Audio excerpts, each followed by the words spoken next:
ತುಂಬ ಹೊಟ್ಟೆ ಹಸ್ತಾ ಇದೆ. ನನಗೆ ಏನಾದರೂ ಮಾಡು ಅಂತ ಹೇಳಿದ್ದೆ ಸ್ನಾನ ಮಾಡ್ಕೊಂಡು ಬರೋಷ್ಟಕ್ಕೆ. Hello guys, welcome back to our channel.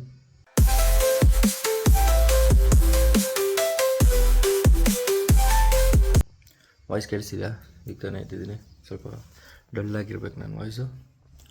ಇವತ್ತು ನಾನೇ ವೀಡಿಯೋ ಮಾಡ್ತಾ ಇರೋದು.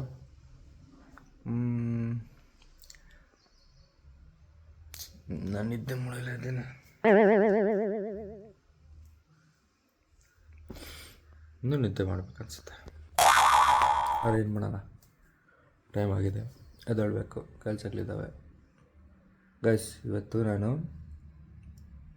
ಬ್ರೇಕ್ಫಾಸ್ಟ್ ಎಗ್ ರೈಸ್ ಮಾಡೋಣ ಅಂತಿದ್ದೆ. ಅವಳು ಸ್ನಾನ ಮಾಡ್ತಿದ್ದಾಳೆ. ಸೊ ಸ್ನಾನ ಮಾಡಿ ಬಂದಾದಮೇಲೆ ಅವಳು ಮಾಡ್ತಾಳೆ ವೀಡಿಯೋ.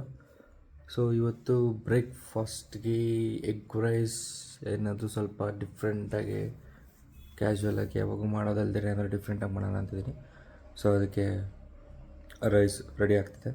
ರೈಸ್ ರೆಡಿ ಆದಮೇಲೆ ನಾವು ಹೋಗಿ ಎಗ್ ರೈಸ್ ಮಾಡೋಣ, ವೆರೈಟಿಯಾಗಿ ಇರೋದು. ಓಕೆ ಓಕೆ ಗೈಸ್, ರೈಸ್ ಆಗಲಿ, ಆಮೇಲೆ ಸಿಗ್ತೀನಿ. ಗೈಸ್, ಡಿಫ್ರೆಂಟಾಗಿ ಮಾಡ್ತಿರೋ ಎಗ್ ರೈಸ್ಗೆ ಐಟಮ್ ರೆಡಿ ಮಾಡ್ಕೋತಾ ಇದ್ದೀನಿ. ಯೂಶ್ವಲಿ ನಮಗೆ ಮೊಟ್ಟೆ ಬೇಕು, ಮೊಟ್ಟೆ ತೊಗೋತೀನಿ. ಈರುಳ್ಳಿ ಬೇಕು, ಮತ್ತು ಇಲ್ಲಿ ಸ್ಪೆಷಲಾಗಿ ನಾನು ಪುದೀನ ಕೊತ್ತಂಬರಿ ತೊಗೊಂಡಿದ್ದೀನಿ, ಪ್ಲಸ್ಸು ಮೆಣಸಿನ್ಕಾಯಿ ತೊಗೊಂಡಿದ್ದೀನಿ.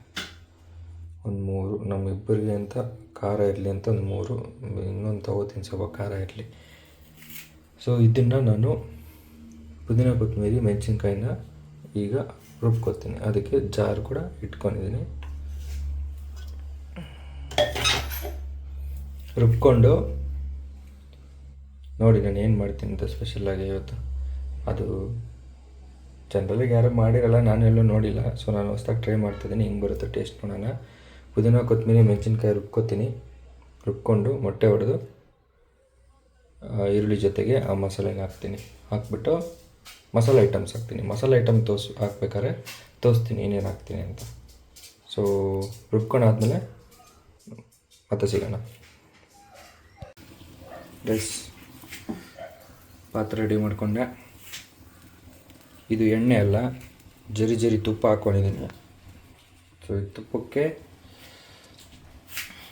ಈರುಳ್ಳಿ ಹಾಕ್ಕೊತೀನಿ. ಇಲ್ಲಿ ಇಟ್ಟಿದ್ದೀನಿ ಈರುಳ್ಳಿ, ಒಂದು ಸೌಟ್ ಎತ್ಕೊಬಿಡೋಣ ರೆಡಿಗೆ.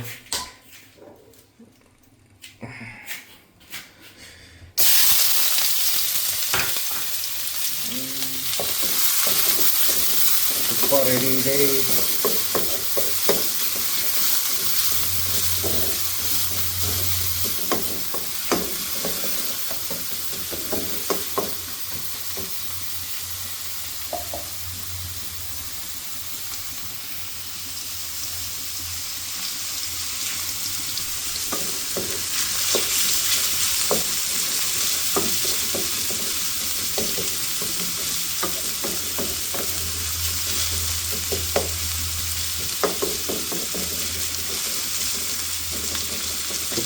ಇದು ಈರುಳ್ಳಿ ಸ್ವಲ್ಪ ಲೈಟ್ ಬ್ರೌನ್ ಆಗಿ ಅಲ್ಲಿವರೆಗೂ ಬೇಯಿಸ್ಕೊಳ್ಳಿ. ನಾನು ಅಲ್ಲಿವರೆಗೂ ಬೇಯಿಸ್ಕೊತೀನಿ. ಸೊ ನೋಡಿ, ಆ ಪಿಂಕಿಶ್ ಎಲ್ಲ ಹೋಯ್ತು, ಬ್ರೌನ್ ಆಗುತ್ತೆ. ಅದೇನೋ ಹೇಳ್ತಾರಪ್ಪ, ಈರುಳ್ಳಿ ಸ್ವಲ್ಪ ರೋಸ್ಟ್ ಆದ್ರೇ ತಿನ್ನೋದು ಚೆನ್ನಾಗಿರುತ್ತೆ ಅಂತ. ಎಲ್ಲದ್ರಾಗೂ ನೋಡಿದ್ದೀನಿ, ಬಿರಿಯಾನಿ ಮಾಡೋ ಟೈಮಲ್ಲೂ ಅಷ್ಟೇ, ಏನೇ ಒಗ್ಗರಣೆ ಏನೇ ಹಾಕಲಿ ಈರುಳ್ಳಿ ರೋಸ್ಟ್ ಆಗಲಿ ಬ್ರೌನ್ ಆಗಲಿ ಅಂತ ವೇಟ್ ಮಾಡ್ತಾರೆ. ಅದೇ ನಾವು ಆಚೆ ತಿಂತೀರಲ್ಲ, ಎಲ್ಲೆಲ್ಲ ಹೋಟ್ಲಲ್ಲಿ ಇಲ್ಲ ಫ್ರೈಡ್ ರೈಸ್ ಅಂಗಡಿನೋ ಎಲ್ಲರೂ, ಅಲ್ಲೆಲ್ಲ ಇಷ್ಟೊಂದು ಬೇಯಿಸ್ತಾರೆಲ್ಲ ಗೊತ್ತಿಲ್ಲ ನನಗೆ. ಅದಕ್ಕೆ ಅನ್ಕೋತೀನಿ ಅಷ್ಟೊಂದು ಟೇಸ್ಟ್ ಬರೋಲ್ಲ. ಅದಕ್ಕೆ ಟೇಸ್ಟಿಂಗ್ ಪೌಡ್ರು ಅದೆಲ್ಲ ಹಾಕ್ಬಿಟ್ಟು ಟೇಸ್ಟ್ ಮಾಡಿಬಿಡ್ತಾರೆ. ನಾವು ಮನೇಲಿ ಮಾಡೋದೇ ಟೇಸ್ಟ್ ಒಂಥರ ಇರುತ್ತೆ, ಆಚೆ ತಿನ್ನೋದು ಟೇಸ್ಟೇ ಒಂಥರ ಇರುತ್ತೆ.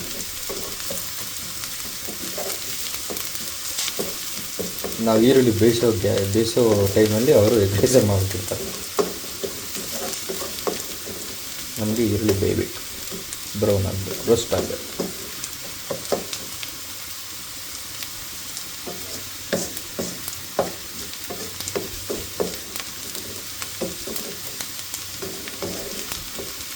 ಇವಾಗ ಒಂಚೂರು ಅರಿಶಿನ ಹಾಕ್ಕೊಂಬಿಡೋಣ ಇದಕ್ಕೆ.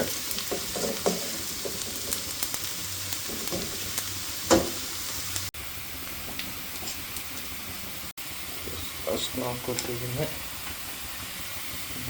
ಈರುಳ್ಳಿ ರೋಸ್ಟ್ ಆಗಿದೆ. ನೆಕ್ಸ್ಟ್ ನಮ್ಮ ರುಬ್ಬಿಟ್ಟಿರೋ ಮಸಾಲೆ ಹಾಕ್ಕೊಂಬಿಡೋಣ. ಅದಾದಮೇಲೆ ಅದ್ರ ಜೊತೆಗೆ ಶುಂಠಿ ಬೆಳ್ಳುಳ್ಳಿ ಪೇಸ್ಟ್ ಹಾಕ್ಕೊಳ್ಳೋಣ.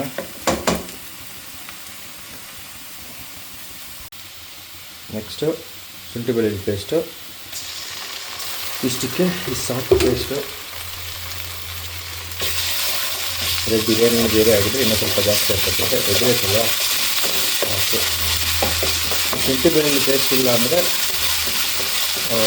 ಶುಂಠಿ ಮತ್ತು ಬೆಳ್ಳುಳ್ಳಿನ ನೈಸಾಗಿ ಚಾಪ್ ಮಾಡಿಕೊಂಡು ಅದು ಹಾಕ್ಕೋಬೋದು, ಅದು ಇನ್ನೂ ಚೆನ್ನಾಗಿ ಬರುತ್ತೆ. ಇದೆಲ್ಲ ಟೇಸ್ಟ್ ಬರುತ್ತೆ ಗೊತ್ತಿಲ್ಲ, ಯಾಕಂದರೆ ಉಪ್ಪು ಅದು ಇದೆಲ್ಲ ಏನೇನೋ ಇರುತ್ತೆ ಇದರಲ್ಲಿ. ನನಗೆ ಈ ಕಡೆ ಕ್ಯಾಮ್ರಾ ಇಟ್ಕೊಂಡು ಎರಡು ಇಟ್ಕೊಂಡು ಮ್ಯಾನೇಜ್ ಮಾಡೋಕ್ಕೆ ಕಷ್ಟ ಆಗ್ತೈತೆ, ಆದರೂ ಮ್ಯಾನೇಜ್ ಮಾಡ್ತಾಯಿದ್ದೀನಿ. ನೆಕ್ಸ್ಟು ನಮ್ಮ ಮಸಾಲೆ ಹಾಕ್ಕೊಳ್ಳೋಣ. ನಮ್ಮ ಮಸಾಲೆ ರುಬ್ಬಿಟ್ಕೊಂಡಿರೋ ಮಸಾಲೆ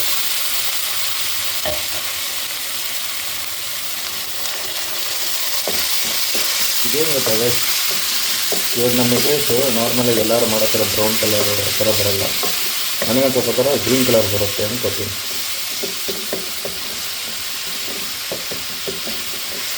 ಸೊ ಇದರಲ್ಲಿ ಮೆಣಸಿನ್ಕಾಯಿ ಆಲ್ರೆಡಿ ಹಾಕಿದ್ದೀನಿ, ಸ್ವಲ್ಪ ಖಾರ ಇರುತ್ತೆ, ಪುದೀನ ಕೊತ್ತಂಬರಿ ಫ್ಲೇವರ್ ಇರುತ್ತೆ.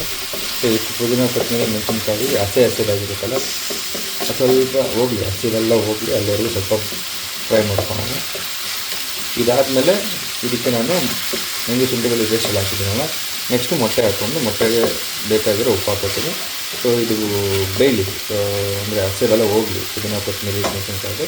ಅದಾದಮೇಲೆ ಮೊಟ್ಟೆ ಹಾಕೋತೀನಿ. ಈಗ ಎಗ್ ಹಾಕ್ಕೊಳ್ಳೋಣ. ಎಗ್ಗು ನಾನು ಆಲ್ರೆಡಿ ಈ ಥರ ಬೀಟ್ ಮಾಡಿಕೊಂಡು ಉಪ್ಪು ಹಾಕೊಂಡು ಇಟ್ಕೊಂಡಿದ್ದೀನಿ. ಸೊ ಅದನ್ನು ಹಂಗೆ ಸುರಿತೀನಿ.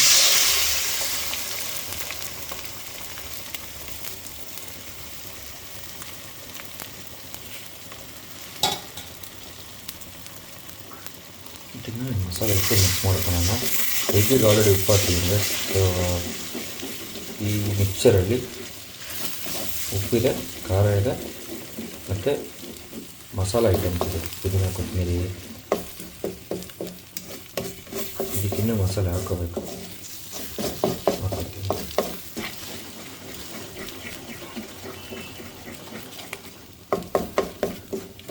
ಮಿಕ್ಸ್ ಮಾಡೋಣ.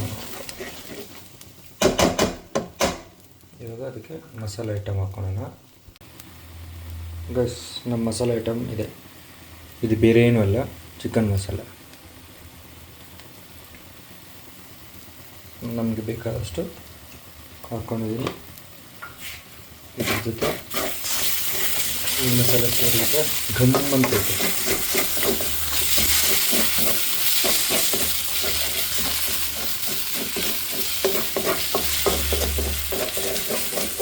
ಗೊತ್ತಾನೆ ನಿಮಗೆ, ಎಗ್ ಬುರ್ಜಿ ಮಾಡೋ ಥರ ಇದೆ ಅಷ್ಟೇ, ಬೇರೆ ಏನಿಲ್ಲ, ಡಿಫಿಕಲ್ಟ್ ಏನಿಲ್ಲ. ಯಾರಾದರೂ ಟ್ರೈ ಮಾಡೋಂಗಿದ್ರೆ ಮಾಡ್ಬೋದು. ಎಗ್ ಬುರ್ಜಿನೂ ಈ ಥರ ಮಾಡ್ಕೋಬೋದು. ಸೊ ಇವಾಗ ಇದಕ್ಕೆ ನಾನು ಬೇಯಿಸಿಟ್ಕೊಂಡಿರೋ ರೈಸ್ ಮಿಕ್ಸ್ ಮಾಡ್ಕೊಂಡು ಅಷ್ಟೇ, ಅದೇ ಏನಿಲ್ಲ. ನೋಡಿ, ಇದು ಗ್ರೀನಾಗಿ ಬಂದಿದೆ ನಮ್ಮದು ಮಸಾಲೆ. ಇದಕ್ಕೆ ರೈಸ್ ಮಿಕ್ಸ್ ಮಾಡಿಕೊಂಡು ರೈಸ್ ಗ್ರೀನ್ ಆಗೋಗುತ್ತೆ.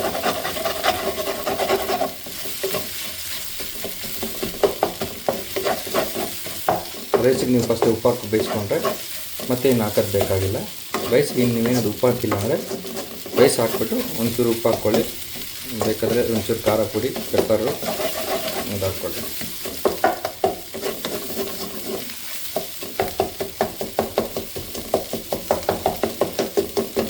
ಮತ್ತೆ ಬ್ರೇಕ್ ಮಾಡ್ಕೊಳೋದು ಇದು. ಆಯಿತು, ಇದು ನಮ್ಮದು ರೆಡಿ ಆಯಿತು.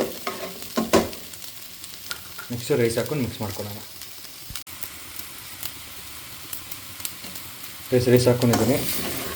ಚಿಕ್ಕ ಸೌಟಲ್ಲಿ ನನಗೆ ತಿರ್ಸೋಕ್ಕಾಗಲ್ಲ, ಕ್ಯಾಮ್ರಾ ಇಟ್ಕೊಂಡು, ಅದಕ್ಕೆ ದೊಡ್ಡ ಸೌಟ್ ಹಚ್ಕೊಂಡು ಎಲ್ಲ ಮಿಕ್ಸ್ ಮಾಡ್ಕೊಳ್ಳೋಣ. ಕಲರ್ ಬರಬೇಕು ಅಂತೆಲ್ಲ ಯೋಚನೆ ಮಾಡಿಬಿಡಿ, ಕಲರಿಂದ ಏನು ಯೂಸ್ ಇಲ್ಲ. ನಮಗೆ ನಾವು ಮಾಡಿದ್ರೆ ಎಗ್ ಬುರ್ಜಿ ಮಸಾಲೆಗೆ ರೈಸ್ ಮಿಕ್ಸ್ ಆಗಿ ನಮಗೆ ಒಳ್ಳೆ ಟೇಸ್ಟ್ ಬಂದರೆ ಸಾಕು.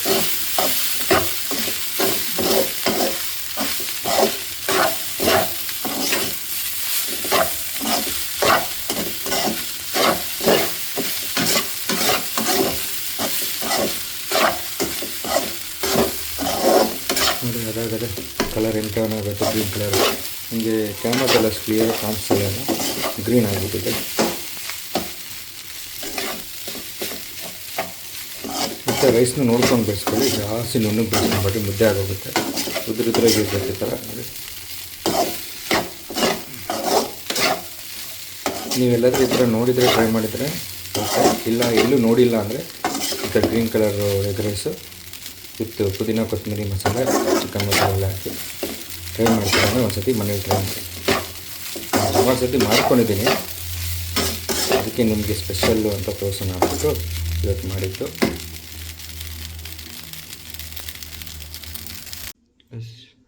ಎರಡು ತಟ್ಟೆಗೆ ಹಾಕ್ಕೊಂಡಿದ್ದೀನಿ, ಹಂಗಿದೆ ನೋಡಿ. ಇವಾಗ ಅವಳು ಬಂದಿದ್ದಾಳೆ, ಹೊಟ್ಟೆ ಅಂತ ರೆಡಿಯಾಗಿ ಕೂತವಳೇನೋ, ತೊಗೊಂಡೋಗ್ಕೊಳ್ಳೋಣ. ಆಲ್ರೆಡಿ ಬಂದುಬಿಟ್ಟಿದ್ದಾಳೆ. ಇವಾಗ ಹೊಟ್ಟೆ ಅಂಥದ್ದೆಲ್ಲ ಸ್ಪೆಷಲ್ಲಾಗಿ ನಾನು ಮಾಡಿರೋ ಮಸಾಲೆ, ಗ್ರೀನ್ ಕಲರ್ ಮಸಾಲೆ ಬಿರಿಯಾನಿ, ಮಸಾಲೆ ಎಗ್ ರೈಸ್ ಹೆಂಗಿದೆ ನೋಡು, ತಿನ್ನೋಗ್ಬಿಟ್ಟು ಹೇಳು. ಚೆನ್ನಾಗಿರುತ್ತೆ ನೀನು ಮಾಡೋದು ಗೈಸ್. ನನಗೆ ಸ್ನಾನ ಮಾಡಿದ್ರೆ ಜಾಸ್ತಿ ಹೊಟ್ಟೆ ಹಸ್ಬಿಡುತ್ತೆ, ಅದಕ್ಕೆ ಏನಾದರೂ ಮಾಡಿ ಇಡು ಅಂತ ಹೇಳಿದ್ದೆ. ಅದಕ್ಕೆ ಯಾಕೆ ಅಲ್ಲಿ ಹೋಗ್ತಾ ಇದೆಯಾ? ಲೈಟ್ ಇಲ್ಲಲ್ಲ, ಕಾಣಿಸ್ತಾ ಇದೀನಾ? ಎಷ್ಟು ಹತ್ರ ಬಾ, ತುಂಬ ದೂರ ಹೋಗ್ಬಿಟ್ಟಿದ್ಯಾ? ಗೈಸ್ ತುಂಬ ಹೊಟ್ಟೆ ಹಸ್ತಾ ಇದೆ, ನನಗೆ ಏನಾದರೂ ಮಾಡು ಅಂತ ಹೇಳಿದ್ದೆ ಸ್ನಾನ ಮಾಡ್ಕೊಂಡು ಬರೋಷ್ಟಕ್ಕೆ. ಅದಕ್ಕೆ ಏನೋ ಎಗ್ ರೈಸ್ ಡಿಫ್ರೆಂಟಾಗಿ ಮಾಡ್ತೀನಿ ಅಂತ ಹೇಳ್ತಾ ಅದಕ್ಕೆ ಡಿಫ್ರೆಂಟಾಗಿ ಮಾಡಿದ್ದಾನೆ. ನೋಡೋಣ ಹೆಂಗಿದೆ ಅಂತ.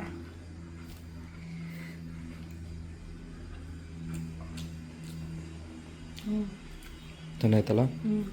ಖಾರನೂ ಏನಿಲ್ಲ ಸರಿ, ಅದೇ ಜಾಸ್ತಿ ಇಲ್ಲ, ಅದಕ್ಕೆ ನಾನು ಬೇಕು ಅಂತ ಹೇಳಿ. ಖಾರ ಲಾಸ್ಟಲ್ಲಿ ಗೊತ್ತಾಗ್ತೈತಲ್ಲ? ಏನಿಲ್ಲ ಗೈಸ್, ಅವ್ನು ಏನು ಮಾಡಿದ್ದಾನೋ ಅದನ್ನ ನೋಡ್ಕೊಂಡು ಒಂದ್ಸರಿ ನೀವು ಟ್ರೈ ಮಾಡಿ ವಿಡಿಯೋ. ಚೆನ್ನಾಗಿದೆ, ಟೇಸ್ಟೂ ಚೆನ್ನಾಗಿದೆ, ಡಿಫ್ರೆಂಟಾಗಿದೆ. ನಾವು ಯಾಕೆ ಜಾಸ್ತಿ, ನೀವು ತುಂಬ ಜನ ಕೇಳ್ತೀರಾ ಜಾಸ್ತಿ ಎಗ್ಗಲ್ಲೇ ಏನಕ್ಕೆ ವಿಡಿಯೋ ಹಾಕ್ತೀರಾ ಅಂತ. ಏನಕ್ಕಂದರೆ ಡೈಲಿ ಪ್ರೋಟೀನ್ ಏನಾದರೂ ಬೇಕಾಗಿರುತ್ತಲ್ಲ, ಅದಕ್ಕೆ ಒಂದೇ ಥರ ತಿನ್ನಕ್ಕೆ ಬೋರ್ ಆಗುತ್ತಲ್ಲ, ಅದಕ್ಕೆ ನಾವು ದಿನ ಅವಾಗವಾಗ ಎಗ್ಗಲ್ಲೇ ಜಾಸ್ತಿ ಡಿಫ್ರೆಂಟಾಗಿ ಟ್ರೈ ಮಾಡ್ತಾ ಇರ್ತೀರ ಅಷ್ಟೇ, ಇನ್ನೇನಿಲ್ಲ. ಬೇರೆ ಬಾಯ್ಲ್ಡ್ ಎಗ್ ತಿನ್ನೋ ಬದಲು ಈ ಥರ ಡಿಫ್ರೆಂಟಾಗಿ ತಿಂದರೆ ನಮಗೂ ತಿಂದಂಗೂ ಅನಿಸುತ್ತೆ, ಜಾಸ್ತಿ ಆಚೆದು ಕ್ರೇವಿಂಗ್ಸು ಕಮ್ಮಿ ಆಗುತ್ತೆ ಅಂತ. ಅದಕ್ಕೆ ಹಿಂಗೆ ಈ ಥರ ಮಾಡ್ಕೊಂಡು ತಿಂತೀರಿ. ಓಕೆ, ನೀನು ತಿನ್ನು ಹೋಗಿ. ನಿಜವಾಗ್ಲೂ ತುಂಬ ಹೊಟ್ಟೆ ಹಸ್ತೈತೆ ಗೈಸ್, ಅದಕ್ಕೆ ಇದು ಮಾಡಿದ್ದು. Thank you. ನೋಡಿ ಗೈಸ್, ಗ್ರೀನ್ ಕಲರ್ ಅಲ್ಲಿ ಸರಿಯಾಗಿ ಕಾಣಿಸಿಲ್ಲ, ಇಲ್ಲಿ ಕಾಣಿಸ್ತಿದೆ ನೋಡಿ, green colour masala egg rice. ನೀನು ಮಾಡಿರೋದನ್ನ ನೀನೇ ತಿಂದು ಟೇಸ್ಟ್ ನೋಡು. ಟೇಸ್ಟ್ ನಾನು ಆಲ್ರೆಡಿ ನೋಡಿದೆ, ನೀವು ಕೊಡೋಕ್ಕೆ ಮುಂಚೆನೆ. ಯಾವಾಗೂ ಅಷ್ಟೇ ಮಾಡಾದ್ಮೇಲೆ ನಾನು ಟೇಸ್ಟ್ ನೋಡ್ಬಿಡ್ತೇನೆ. ಆಮೇಲೆ ಲಾಸ್ಟಲ್ಲಿ ತೊಗೊಂಡೋಗ್ಬಿಟ್ಟು ಚೆನ್ನಾಗಿಲ್ಲ ಅದಿಲ್ಲ ಅಂತೆಲ್ಲ ಹೇಳೋಕ್ಕಿಂತ ಫಸ್ಟೇ ಟೇಸ್ಟ್ ನೋಡ್ಬಿಟ್ಟು ನನಗೆ ಓಕೆ ಆಯಿತು ಅಂದರೆ ಎತ್ಕೊಬರ್ತೀನಿ, ಇಲ್ಲ ಫಸ್ಟೇ ಹೇಳ್ಬಿಡ್ತಾ ಇದ್ದೆ ಅದು ಕಮ್ಮಿ ಇದೆ ಇದು ಕಮ್ಮಿ ಇದೆ. ಬಟ್ ವಾಯ್ಸ್ ಕೇಳಿಸಲ್ಲ ಅನಿಸುತ್ತೆ. ಟೇಸ್ಟ್ ಅಂತೂ ಸಕ್ಕತ್ತಾಗಿದೆ. ಒಂದ್ಸರಿ ನೀವು ಟ್ರೈ ಮಾಡಿ, ಡಿಫ್ರೆಂಟಾಗಿ ತಿನ್ನಬೇಕು ಅಂದರೆ ಟ್ರೈ ಮಾಡಿ ಆಯಿತಾ.